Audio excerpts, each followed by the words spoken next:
అందరికీ నమస్కారం. శ్రీనివాస్ చెప్పే కథలకు మీ అందరికీ స్వాగతం. ఇప్పుడు మనం సలీం గారు రచించినటువంటి పిచ్చోడు అనే కథ విందాం. రాత్రి 10 గంటల సమయం. స్కూటర్ మీద గట్కేసర్ నుంచి ప్రయాణం చేసి వచ్చిన బడలిక తొందరగా పడుకునే ప్రయత్నంలో అడ్డొస్తూ అస్థిమితానికి గురి చేస్తున్న వెన్నెల ఈరోజు నిండు పున్నమి. దారిలో బాగానే పలకరించింది. నగర అరణ్యంలోకి ప్రవేశించగానే అలిగి ఆకాశం ముసుగులో ఎక్కడో దాక్కుంది. నాకు వెన్నెలంటే ఎంత ఇష్టమో, బాల్యం నుంచి అల్లుకుపోయిన అనుబంధం. నేను పుట్టి పెరిగిన పల్లెటూరులో మా పొలంలోని మంచె మీద పడుకుని జానపద గీతాలేవో పాడుకుంటూ ఉదారంగా కురుస్తున్న వెన్నెల సోయగాలను ఆస్వాదిస్తూ ఎంత తీయటి అనుభూతి.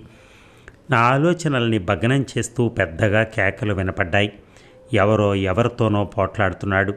గొంతు చినిగిపోయేలా అరుస్తున్నాడు.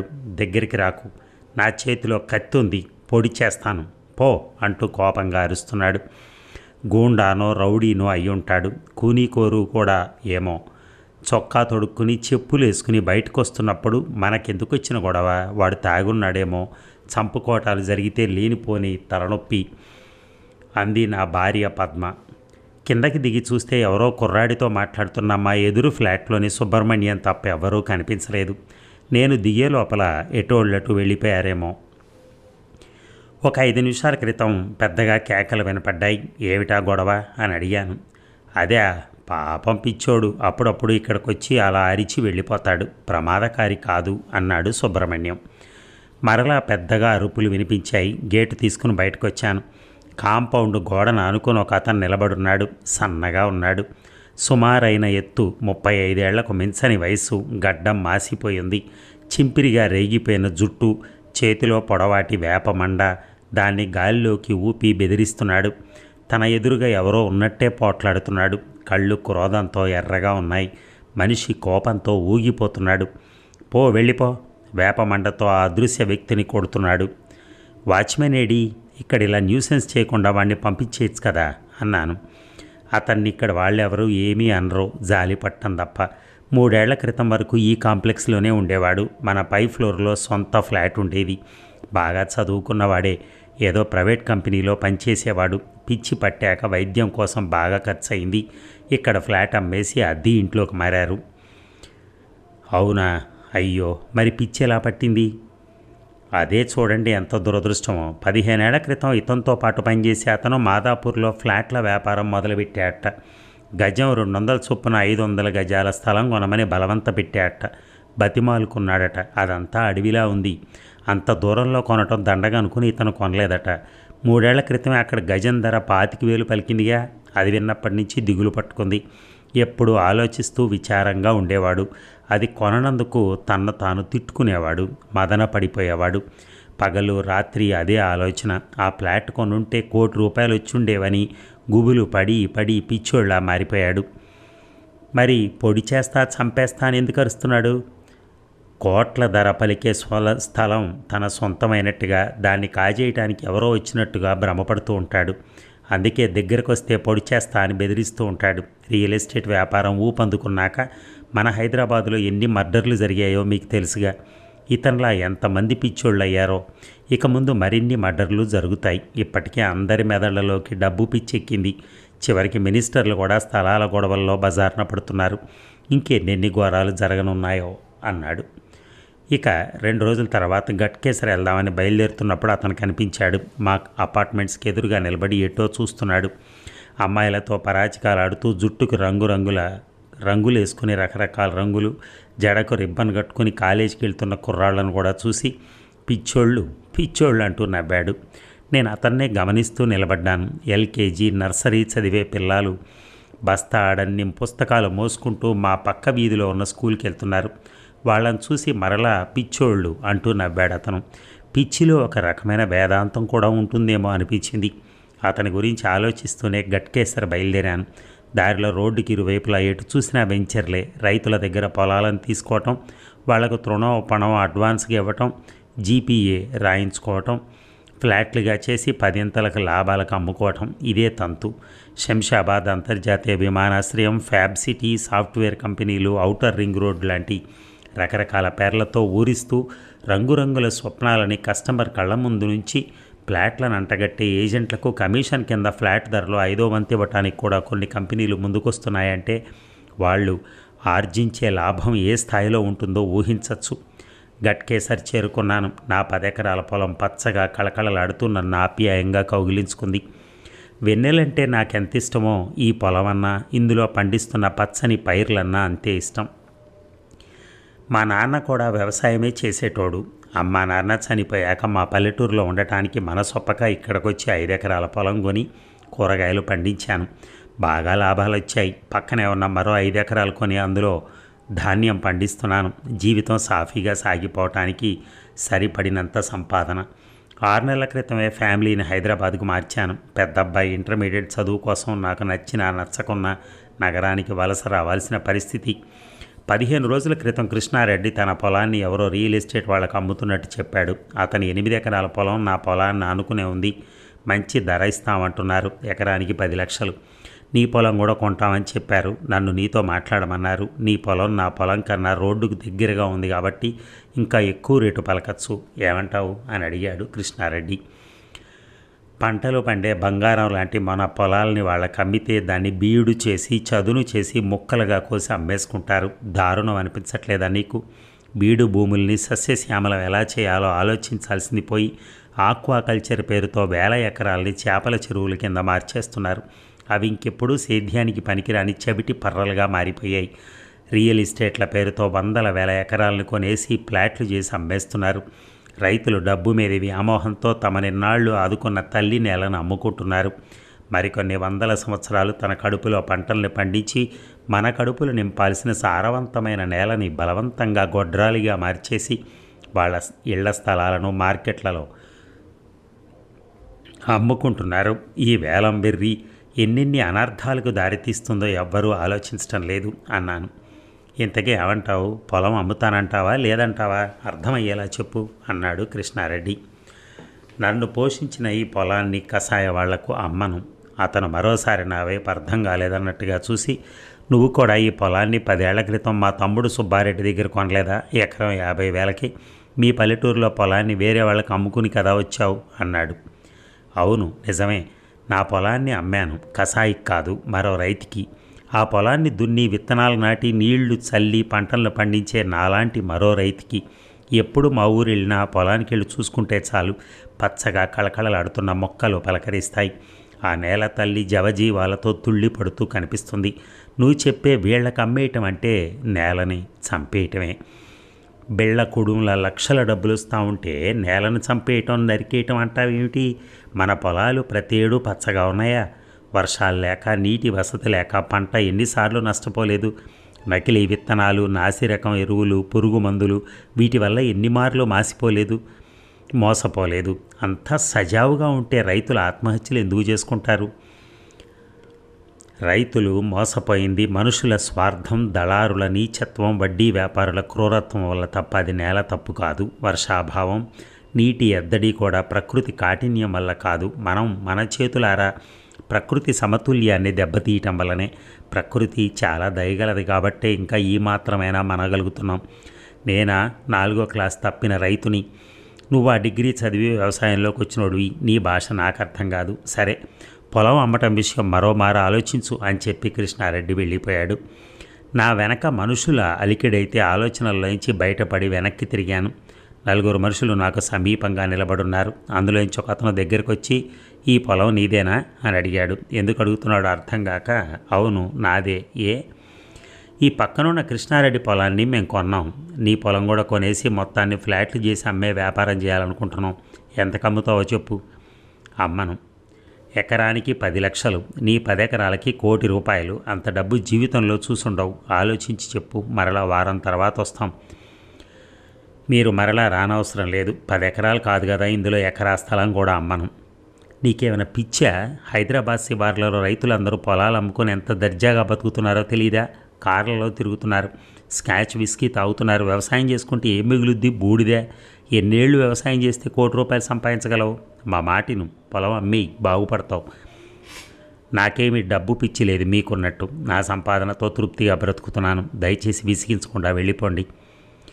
ఈ రోజుల్లో డబ్బు కావాలనుకోవటం పిచ్చి కాదు, డబ్బు వద్దనుకోవటమే అసలైన పిచ్చి. అడ్డదిడ్డంగా ఎడాపెడా సంపాదిస్తే కానీ మగాడు మొనగాడు. ఇవాళ రేపు డబ్బు చాలా అవసరం, లేకపోతే రేపు నీ కన్న బిడ్డలు కూడా నీ మొహం చూడరు. బంగారం లాంటి అవకాశం వదులుకోకు అని. నాకు అమ్మే అవసరం లేదు, ఉద్దేశం అంతకన్నా లేదు అన్నాను పొలంలోకి వెళ్ళబోతూ. ఆగు, చివరిసారిగా చెప్తున్నాం, ఎకరానికి 15 లక్షలు, ఇదే ఫైనల్. 1,50,00,000 అగ్రిమెంట్ రాసుకుందాం, 10 లక్షలు అడ్వాన్స్ ఇస్తాం, పొలం ఇచ్చేసి వెళ్ళిపో. చెప్తుంటే అర్థం కాదా? అమ్మనని చెప్పాను కదా అన్నాను కోపంగా. నువ్వేమిటి అమ్మేది? నీ బాబు కూడా అమ్ముతాడు. వేరే ఊరు నుంచి పొట్ట చేత పట్టుకుని వచ్చావని జాలి పడుతున్నాం. నకరాలు చేయకు. ల్యాండ్ మాఫియా గురించి నీకు సరిగ్గా తెలుసుండదు. లేపేస్తాం, ఆలోచించుకో. మంచిగా చెప్తున్నాం విను. 1,50,00,000 డబ్బు, మరలా వస్తాం అంటూ వాళ్ళు వెళ్ళిపోయారు.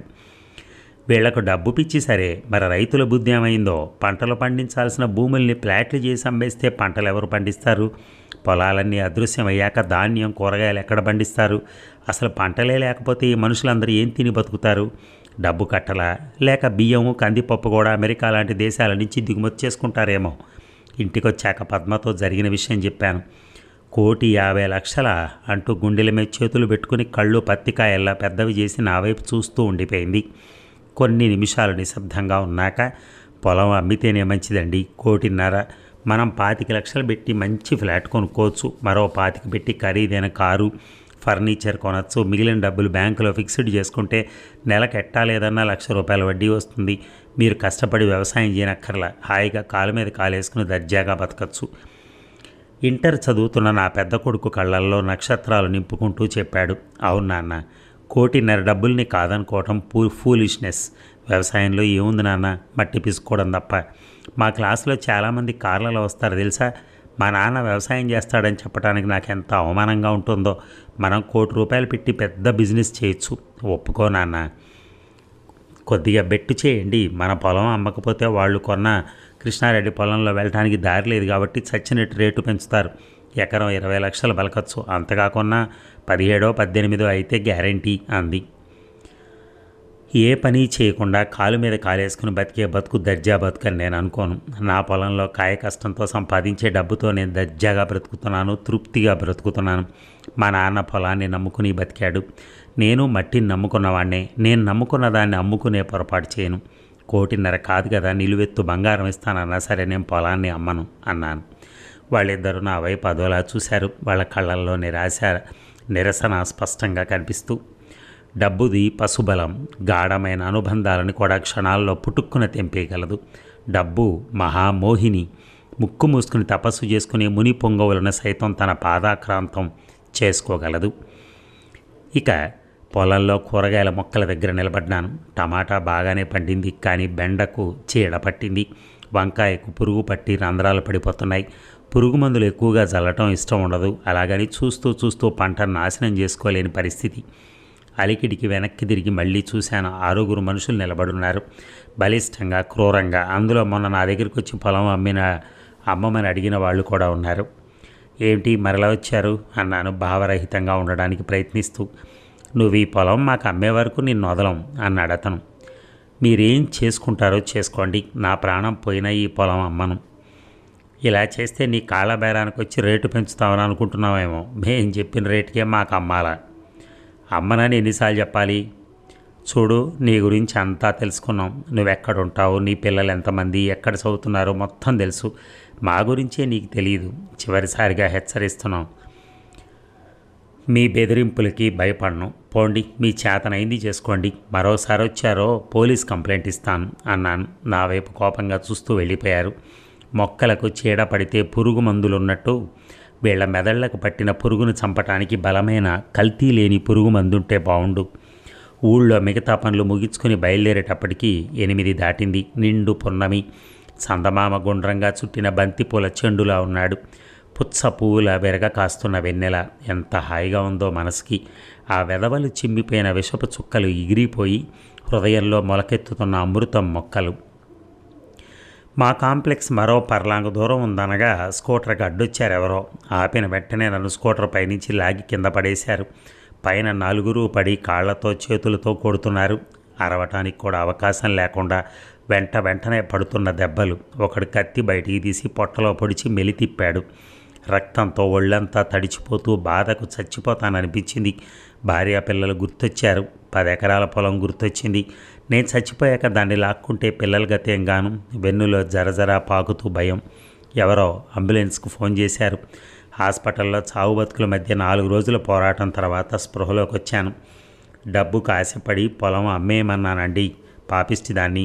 ఇప్పుడు ఆ డబ్బు కూడా వద్దండి. వాళ్ళు అడిగిన పొలం వాళ్ళకి ఇచ్చేయండి. నాకు మీరు బాగుంటే చాలంటూ నన్ను పట్టుకుని బోరు నేడిచింది పద్మ. నాన్న, మనకు బిజినెస్ లేకున్నా కారు లేకున్నా పర్వాలేదు, నువ్వు ఉంటే చాలు అన్నాడు పెద్ద కొడుకు. ఇంతకుముందు పొరపడ్డాను. కొన్ని అనుబంధాలని డబ్బే కాదు ఏదీ తెంపలేదు. పోలీస్ స్టేషన్లో కంప్లైంట్ ఇచ్చాను. వాళ్ళు హాస్పిటల్కి వచ్చి నా వాంగ్మూలాన్ని రాసుకుని వెళ్ళారు. పూర్తిగా కోలుకోవటానికి నెలపైనే పట్టింది. చాలా రోజుల తర్వాత పొలానికి వెళ్ళి నా కోసం ఎదురు చూస్తున్న మొక్కల్ని తనివి తీరా పలకరించాక ఇంటికి తిరిగి వచ్చిన అరగంటకే పోలీస్ స్టేషన్ నుంచి కబురొచ్చింది. మరో 10 లక్షలు ఎక్కువ ఇస్తానన్నారు. 1,60,00,000. పొలాన్ని అమ్మి వ్యవసాయమే చేయాలనుకుంటే అదే డబ్బుతో 25 ఎకరాలు మరెక్కడైనా కొనుక్కో. పిచ్చోళ్ళ ఉన్నావే. నీ పెళ్ళాం బిడ్డల అదృష్టం బాగుండి మొన్న బతికి బట్టగట్టావు. నువ్వు చస్తే వాళ్ళకి దిక్కెవరు? పోలీస్ కేసు వల్ల లాభమే ఉండదు. వాళ్ళు బాగా డబ్బు పలుకుబడి గల వాళ్ళు. వాళ్ళకి ఏమీ కాదు, నా మాటిను అన్నాడు ఎస్ఐ. వ్యవసాయం చేయటం నా వృత్తి. దాన్ని ఎప్పటికీ వదులుకోను. మీరు చెప్పినట్టు ఇదే డబ్బుతో మరో చోట పొలం కొనుక్కోవచ్చు. కానీ పంట పండే పొలాన్ని ఇలా ముక్కలు చేసి అమ్ముకోవటానికి నేను వ్యతిరేకిని. వాళ్ళు వ్యవసాయం చేస్తానంటే చెప్పండి. మనకు తిండిని సమకూర్చి పెడుతున్న భూమిని లక్షలు వస్తున్నాయన్న ఆశతో ఇళ్ల స్థలాలు చేసేస్తే మన ముందు తరాల వారికి తినటానికి తిండి గింజలు కూడా దొరకవు అన్నాను. నచ్చ చెప్తే అర్థం చేసుకుంటామని పిలిపించాను. బాగా సెంటిమెంటల్గా ఉన్నావే, నీ కర్మ, వెళ్ళు అన్నాడు. సెంటిమెంటల్ అనేటప్పుడు కావాలనే మెంటల్ అనే చోట ఒత్తి పలికాడు. సెంటిమెంటల్ ఫూల్ అని మనసులో అనుకుని ఉంటాడు. నిజమే. ఏటికి ఎదిరిదే ప్రతివాడు సమాజం కళ్ళకు పిచ్చివాళ్లాగే కనిపిస్తాడు. నలుగురు నడిచే బాటలో నడవకుండా వేరే మార్గం వెతుకుతున్న వాడిని పయనీర్ అని పొగడరు. పిచ్చివాడనే అంటుంది లోకం. తిరిగొస్తుంటే మా కాంప్లెక్స్ ప్రహరీ గోడ బయట నిలబడున్నాడు అతను. చేతిలో వేప మండలు చింపిరి చూస్తూ నన్ను చూసి పిచ్చోడు పిచ్చోడు అంటూ నవ్వాడు. అదండి కథ. ఈ కథ వార్తా పత్రికలో ఆదివారం నాడు 27 ఏప్రిల్ 2009లో ప్రచురితమైంది. చూడండి ఎంత పిచ్చివాణి చేస్తారో జనాలు నిజంగా. చివరికి పోలీసులతో కూడా చెప్పిస్తున్నారు అతనికి అమ్మేయమని. ఆయనకు అది ఇంట్రెస్ట్ లేదు. ఆయన చక్కగా ఏదో వ్యవసాయం చేద్దామని ప్రయత్నం చేస్తున్నాడు కూడా. కానీ ఆయనకు అది అమ్మటం ఇష్టం లేక ఆయన అంత గట్టిగా పట్టుపడుతుంటే కూడా ఆయన ఆస్తిని కొల్లగొట్టడం కోసం వీళ్ళు ఎంతగానో పోరాటం చేసి కొట్టి తన్ని ఇంకా ఏంటేంటో పోలీస్ స్టేషన్లో పెట్టి పోలీస్ స్టేషన్ పోలీసు వాళ్ళు కూడా బెదిరించి, చూడండి ఎంత దాష్టికమో నిజంగా. ఎవరి సొంత ఆస్తి మీద కూడా ఇంకొకళ్ళు దండయాత్ర చేస్తున్నారు అంటే నిజంగా మనదే ప్రజాస్వామ్య దేశమేనా అనిపిస్తూ ఉంటుంది అప్పుడప్పుడు. ఏది ఏమైనా థ్యాంక్ యూ వెరీ మచ్. ధన్యవాదాలు.